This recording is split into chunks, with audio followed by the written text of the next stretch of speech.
Alright guys, we are in dark times for Pokemon, and you're probably wondering why am I saying this? Well, it's because of this bloody Reddit post that I've seen. Sorry for like an Instagram post, and they're talking about the fact that the Wall Street Journal is talking about Pokemon. So if anything, Wall Street Journal kind of like talks about something that is like on a niche thing, it's definitely gonna be bad news for anyone. I don't know, it could be good news. I think it's straight up bad news, in my opinion, because it just puts more eyes, and especially the Wall Street Journal dudes that are subscribing to these, because I think you have to pay money to even look at the article online, which is kind of insane. These types of people that are in markets and finance, I mean, look at the title. I mean, you can see it literally, it's under the markets and finance category. Look at the title, the hot investment with a 3,000% return Pokemon cards. The franchise trading cards are beating the benchmark S&P 500 and high-flying stocks like Meta. I like diversifying my investment. This just screams like big money players moving into Pokemon. Is it really going to affect us though? Like, just understand this. Like, the small guys like me, like you might not be a small guy. I don't know who you are, but it depends on like how much money you're spending on Pokemon. Like, the big businesses, like the big YouTubers, you know, you've got the Pokerez, they have like insane collection, but they've probably got like loads of stuff that they buy and sell.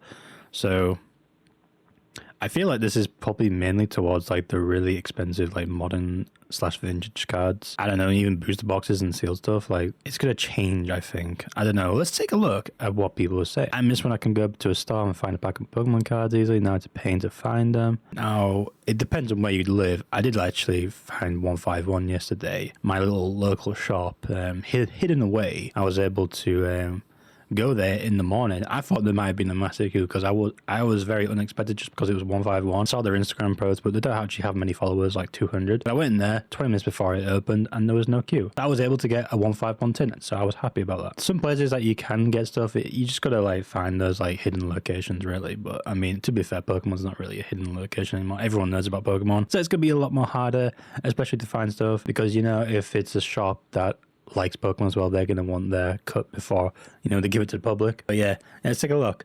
Yeah, so September, October last year was the last I saw any in store. I mean, I can still find stuff. Like, here in the UK, we have Smiths. From my knowledge, because I used to work at Smiths, this is like a toy store. During like this time now, from September to like the end of Christmas, they will be getting deliveries every single day. It used to be like 3 deliveries a day. For my shop, it was Monday, Wednesday, and Friday. But they're getting like daily deliveries now up until Christmas just because of the Christmas rush. So I feel like they might just get Pokemon restocks pretty much every day. So if you have the time, go to your Smiths if you are from the UK.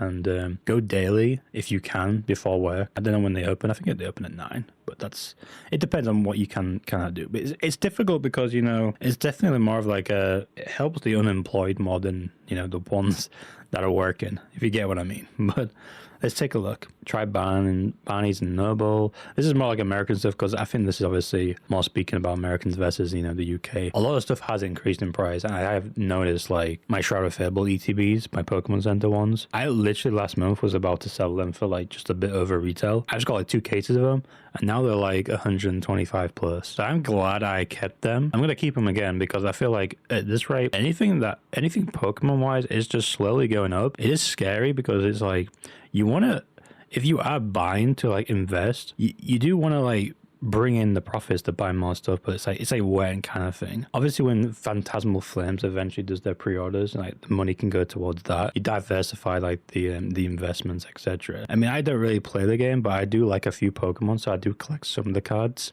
So obviously, if you know the little Pokemon on the bottom right, you know, Flygon's my favorite. And I'm kind of glad they haven't made a lot of cards because I don't have to chase a lot of cards. But I am a bit disappointed by the fact that there's no SIR for Pokemon for Flygon. Also, Zoroark's a cool Pokemon. Lucario is cool. I know Lucario's got a crazy amount. I love Absol as well. There's a lot, but I'm more specific to like one Pokemon, which is Flygon at the moment. So I'm fine with that. And then obviously anything else, like promo-wise, I like to keep in my collection.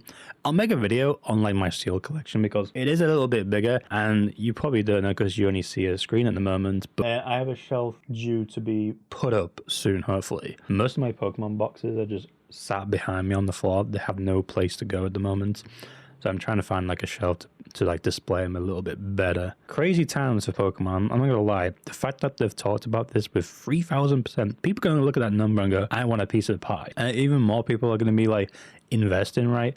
more sealed product is going to be holding, because they never did this back in 21. Remember this? I don't think I saw Wall Street Journal talk about Pokemon cards back in 21, unless it was like something to do with vintage and like Logan Paul and stuff. They may have done like an article, but then that was pretty much it. But it's like, it's kind of like the cycle has turned back. But the fact that they're talking about it being stocks like Meta, and you know Meta is like a multi-billion-dollar company. Meta is like the AI of future.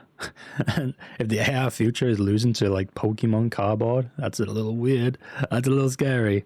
And like I said, a lot of these people are terrified. At the moment, we're still not in the 30th anniversary. But from now till Christmas, there's still enough percentage to rise even further. It depends on what it is. Single cards, sealed type of product. Like I said, with the Shrouded Fable, not even a month ago, it was going for just a little bit of a retail. But now it's going for nearly double. It's gone for over double now. That quick. Everything changes so quick. I know a lot of people cannot find Pokemon in the wild. It is unfortunate, but unfortunately, I don't think there is a change that's going to happen very soon. We've still got Phantasmal Flames. We've still got Mega Dream EX, the specialty set, and unless that's the 30th anniversary, I don't know. I don't think it is. It'll be 30th set, another main set, and then the 30th anniversary set. Unless it's, because I've seen like the structure of like how they do sets. It's like 2 main sets and a specialty, and then 2 main sets and then a specialty set. I don't know when the 30th anniversary will release. I think it released pretty early on for when it released in 21. So I don't know if it's going to be mid 26. We'll find out obviously as time goes on, but stay tuned for that, because if you've got stuff from your 25th anniversary, I didn't open many of those cards, but I got a few PSA 10s of the Umbreons, so unfortunately I sold a few of them, which I'm a little bit annoyed about, because my whole intention was to hold them to the 30th anniversary. So I got one left, which is cool, but I do have a few other 30th anniversary cards in PSA 10, so I'm happy about that. Do you think Pokemon's going to go down anytime soon? I feel like it's not going to go down anytime soon, not even this year. And I feel like it's more about waiting until the 30th anniversary, whether or not it's going to go down or not. If the 30th anniversary brings even more people in and the sets just get even better, then I don't know, honestly. Pokemon have got to make good sets and good cards and good sealed product boxes, like, that Charizard UPC that got announced. That's a cool ass box. If they just keep doing that, and obviously in Japan they've got to have their crazy like promos. If they bring back like Poncho Pikachus again, well, it's just going to crumble in itself by Pokemon. It's going to explode. Insane. Guys, let me know what you think. If you like this type of content, leave a like, subscribe. If you want to see more of the news, stuff like this, I'll make another video showing my collection. And yeah, catch you guys very soon. Peace.